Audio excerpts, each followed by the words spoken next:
নমস্কার বন্ধুরা, আমি আজকে আপনাদেরকে নিরামিষ গাটি কচুর একটা রেসিপি বানিয়ে দেখাবো।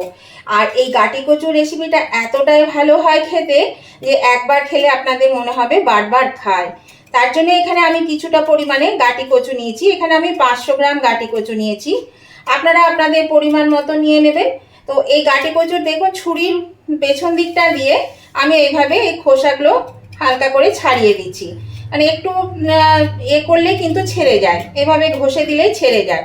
বা আপনারা যদি বটিতে কাটেন, বটির পেছন দিকটা দিয়েও কিন্তু ঘষে দেবেন, দেখবেন খুব তাড়াতাড়ি খোসাগুলো ছেড়ে যাবে। এই দেখুন খোসাগুলো কেমন ছেড়ে যাচ্ছে। তো এইভাবে আমি সমস্ত কচুর খোসাগুলোকে কিন্তু আগে ছাড়িয়ে নেব। তো আমি সুমনা চলে এসেছি আমার রেসিপি ঝুলি থেকে একটা রেসিপি নিয়ে। আশা করি আপনারা সকলে ভালো আছেন, সুস্থ আছেন। আমার পরিবারে আমার সকল বন্ধুদেরকে স্বাগত জানিয়ে আমি আজকের রেসিপি শুরু করছি। তো এই রেসিপিটার জন্য দেখুন আমি এখানে কচুগুলো তো নিয়েছি, কচুটা ছাড়ানো হয়ে গেল। এবার আমি এই কচুটাকে হাফ করে কেটে নেব, বেশি বড় করব না। এটা আপনারা গোল করেও কাটতে পারেন, আবার লম্বা করেও কাটতে পারেন, আপনারা আপনাদের পছন্দ মতন কেটে নেবেন। দেখুন এটা আমার কাটা হয়ে গেছে।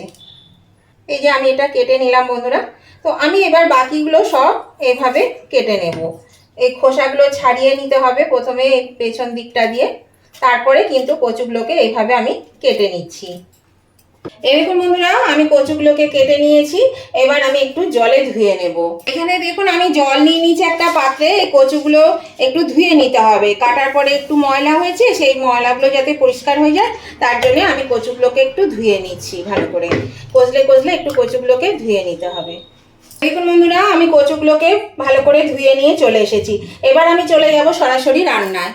আমি একটা গ্যাসের চুলায় ননস্টিক কড়াই বসিয়ে দিয়েছি বন্ধুরা। এর মধ্যে দিয়ে দিচ্ছি এই হাফ চামচ মতো লবণ, আর দিয়ে দিচ্ছি সামান্য একটু হলুদ। এটা দিয়ে আমি আগে একটু তেলটাকে নেড়ে নেব। দিয়ে এবার আমি এখানে কচুটা ভেজে নেব। এই যে আমি কচুটা কেটে রাখলাম, কচু আর এখানে নিয়েছি কটা আলু। এই আলু আর কচু আমি একসঙ্গে ভেজে নেব। এই আলু আর কচু যদি ভেজে নিতে পারেন প্রথমে, তাহলে কিন্তু তার স্বাদটা খুব ভালো আসে আর খেতেও বেশ ভালো লাগে। সেই জন্য প্রথমে আমি আলু আর কচুটা ভেজে নিচ্ছি। তবে হ্যাঁ, আপনারা যদি আলু দিতে না চান বন্ধুরা, তাহলে আলু কিন্তু স্কিপ করে দেবেন। যারা সুগারের পেশেন্ট আছেন, আলু খান না, তারা কিন্তু এই আলুটা দেওয়ার প্রয়োজন নেই, শুধু কচু দিয়েও করতে পারেন। তো প্রথমে একটু এই আলু আর কচুগুলোকে বেশ লালচে লালচে করে একটু ভেজে নেব। যতটা সুন্দর ভাজা যাবে, ভালো করে যত ভাজা হবে তত কিন্তু এর টেস্টটা ভালো হয়। যে কোনো সবজিটা মশলা যত কষাবেন আর সবজি যত কষাবেন, ভাজবেন ভালো করে, তার টেস্টটা কিন্তু অসাধারণ হয়। এবার আমি গ্যাসের ফ্লেমটা কিন্তু একটু বাড়িয়ে দিয়েছি। গ্যাসের ফ্লেমটা বাড়িয়ে আমি কচুটা আর আলুটা ভেজে নেব। নতুন বন্ধু যারা এখনো পর্যন্ত আমার চ্যানেলটা সাবস্ক্রাইব করেননি, নতুন এসেছেন, তাদের কাছে আমার অনুরোধ, অবশ্যই আমার চ্যানেলটা সাবস্ক্রাইব করে আমার পাশে থাকবেন। আর পাশে থাকা বেলটা অবশ্যই ক্লিক করে দেবেন, তাহলে আমি যখনই আমার নতুন নতুন ভিডিও আপলোড করব, সাথে সাথে নোটিফিকেশন আপনাদের মোবাইলে পৌঁছে যাবে আর সবার আগে আপনারা আমার ভিডিও দেখতে পাবেন। আর আমার উভয় বন্ধুদেরকে জানাই যে আজকের এই নিরামিষ কচুর রেসিপিটা দেখতে দেখতে যদি এখন লাইক দিতে ভুলে গিয়ে থাকেন বন্ধুরা, প্লিজ একটু লাইক বাটনটা প্রেস করে দেবেন। আপনাদের একটা লাইক আমাকে এগিয়ে নিয়ে যেতে অনেকটা সাহায্য করে। আর আজকের রেসিপি যদি আপনাদের ভালো লেগে থাকে, খুব ভালো লেগে থাকে, তাহলে অবশ্যই আপনাদের বন্ধু বান্ধব আত্মীয় স্বজন সকলেই কাছে পেয়ে যায়। তার জন্য প্রচুর পরিমাণে একটু শেয়ার করে দেবেন। আর কেমন লাগলো আজকের এই রেসিপিটা সেটা জানাতে কমেন্ট করতে একদম ভুলবেন না বন্ধুরা, প্লিজ একটু কমেন্ট করে জানাবেন। আপনাদের মিষ্টি মিষ্টি কমেন্টগুলো পড়তেও যেমন ভালো লাগে, তেমনি একটা কমেন্ট আমাকে পরবর্তী রেসিপি বানাতে অনেকটাই কিন্তু উৎসাহিত করে। তাহলে উভয় বন্ধুরা কিন্তু লাইক শেয়ার কমেন্ট করতে একদম ভুলবেন না। দেখুন বন্ধুরা, আমি এটা কিন্তু একটু ভেজে নিলাম, নাড়াচাড়া করে নিলাম তেলের মধ্যে। তো আমি এটা একটু ঢাকা দিয়ে দেবো। তাহলে ঢাকা দিলে কি হবে, ঢাকা দিলে প্রচুর আলু সেদ্ধও হবে আর ভাজাও হবে।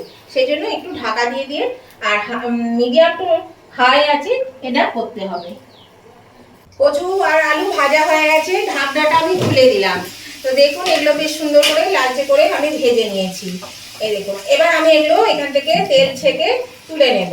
আর এরকম বেশ একটু লালচে করে ভাজলে এটা কিন্তু খেতে ভীষণই ভালো লাগে, সেই জন্য একটু লালচে করে ভেজে নেবেন। তো এবার আমি এটা কচু আর আলুটা তেল থেকে ছেঁকে তুলে নিচ্ছি। আর কচু আলু কিন্তু 50% মতো সেদ্ধ হয়ে গেছে, আর সেই জন্য কিন্তু এটা বেশ গোটা গোটাও আছে, দেখুন এরকম ভাবে সেদ্ধ করতে হবে। এবার আমি এই তেলের মধ্যে দিয়ে দিচ্ছি 2 টুকরো তেজপাতা আর 1 চামচ মতো গোটা জিরে। এটা দিয়ে একটু নেড়ে দেব। আর দিয়ে দেব, যেহেতু এটা নিরামিষ রান্না সেই জন্য দিয়ে দিচ্ছি একটু হিং। হিংটা দিলে খেতে কিন্তু বেশ ভালো লাগে, সেই জন্য আমি এর মধ্যে একটু হিং দিয়ে দিলাম। এটা 3-4 সেকেন্ডের মতন একটু নেড়ে নেব।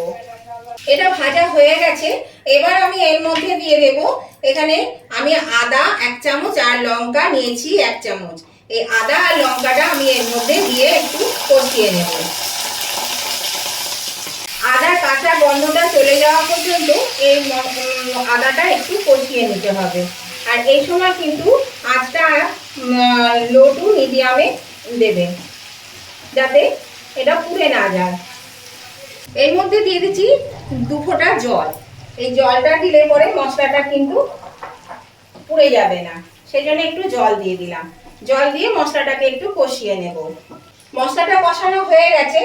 এর মধ্যে এবার মশলা দেব, তার জন্য এখানে 1 চামচ ধনে গুঁড়ো, 1 চামচ জিরে গুঁড়ো আমি দিলাম। আর দিয়ে দিচ্ছি 1 চামচ কাশ্মীরি লঙ্কা গুঁড়ো, এখানে কালারের জন্য দিলাম। আপনারা চাইলে কিন্তু এখানে ইয়েও দিতে পারেন, শুকনো লঙ্কা গুঁড়োও দিতে পারেন।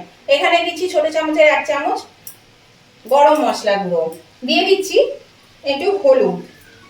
নুনটা আমি পরে দেব। এবার এই মশলাগুলো দিয়ে আমি আবার একটু কষিয়ে নেব। আবার আমি এর মধ্যে দিচ্ছি একটু জল, যাতে মশলাটা পুড়ে না যায়। মশলা পুড়ে গেলে কিন্তু তরকারির স্বাদটা ভালো আসে না, খেতেও ভালো লাগবে না, সেই জন্য একটু জল দিয়ে দিলাম। এবার ভালো করে মশলাটাকে কিন্তু কষিয়ে নিতে হবে।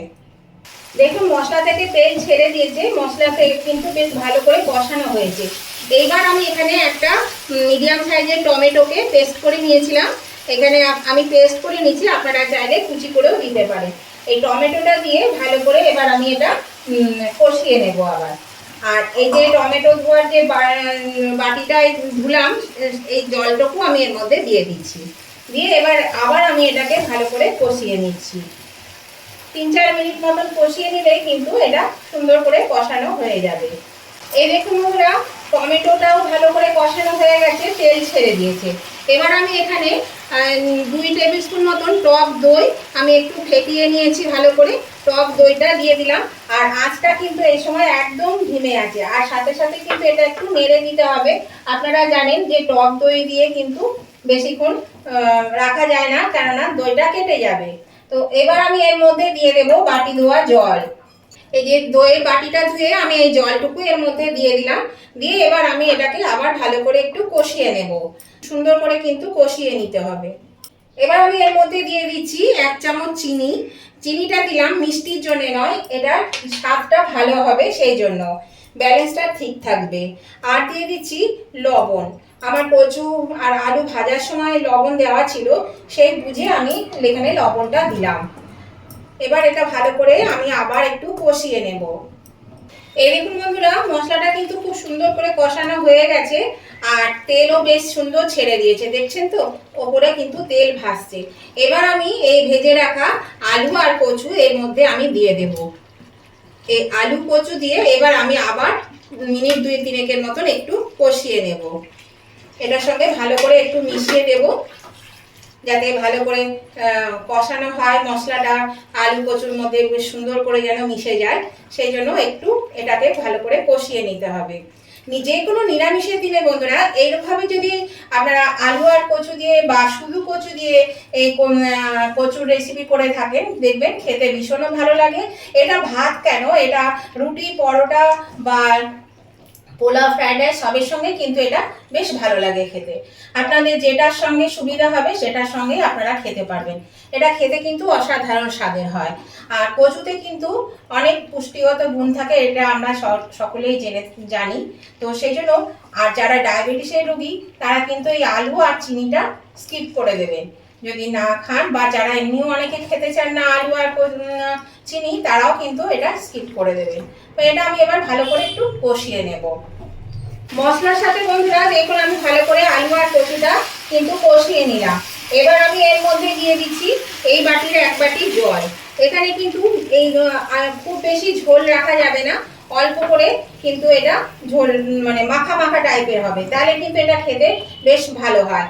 এখানে জল দিয়েছি বন্ধুরা, আর জলটা অবশ্যই কিন্তু একটু গরম জল দেওয়ার চেষ্টা করবেন। গরম জল দিলে কিন্তু তরকারির স্বাদটা কিন্তু খুব ভালো হয়, সেই জন্য একটু গরম জল দেবেন, তাহলে রান্নাটা খুব ভালো হবে।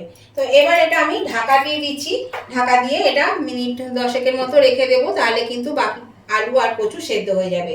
আর এটা লো টু মিডিয়াম আঁচে রেখে দিচ্ছি।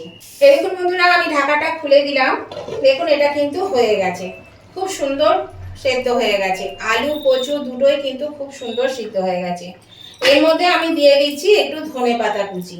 একটু ধনেপাতা দিয়ে দিলে এটার স্বাদটা কিন্তু খুব সুন্দর আসবে, খুব সুন্দর হয়ে যাবে। আমি আপনাদেরকে দেখিয়ে দিচ্ছি কিরকম কচু সেদ্ধ হয়েছে। আমি গ্যাসের আঁচটা এবার একটু বাড়িয়ে দিলাম অল্প করে, তাহলে পরে বেশ সুন্দর করে ফুটে যাবে। এখানে একটা কচু নিয়ে নিলাম, দেখুন এই দেখুন কচুটা কত সুন্দর গলে গেছে, দেখুন এই দেখুন কত সুন্দর ভাবে গলে যাচ্ছে। এই যে স্লিপ কেটে যাচ্ছে, সেই জন্য একটু অসুবিধা হচ্ছে, এই দেখুন। তো এটা আমি এবার হয়ে গেছে, আমি নামিয়ে নিচ্ছি বন্ধুরা। আমি এবার গ্যাসটা অফ করে দিলাম। এবার আমি একটা পাত্রে তুলে নেব। আমি এই পাত্রে তুলে নিচ্ছি। আর আলুও কিন্তু খুব সুন্দর সেদ্ধ হয়ে গেছে, কচু সেদ্ধ হয়ে গেছে মানে আলুও সিদ্ধ হয়ে যাবে। তো বন্ধুরা আজকের রেসিপি আপনাদের যদি ভালো লাগে, এই গাটি কচুর নিরামিষ রেসিপিটা, তাহলে কিন্তু উভয় বন্ধুরা লাইক শেয়ার কমেন্ট করতে ভুলবেন না বন্ধুরা। আর নতুন বন্ধুরা আমার পাশে থেকে থাকবেন, আর পাশে থাকা বেলটা অবশ্যই ক্লিক করে দেবেন, সাবস্ক্রাইব করে আমার পাশে থাকবেন। আজকের মতন আমি ভিডিওটা এখানেই শেষ করছি। আবার আমি নতুন ধরনের নতুন কোনো ভিডিও নিয়ে চলে আসব। ততদিন আপনারা ভালো থাকবেন, সুস্থ থাকবেন। Tata, bye bye.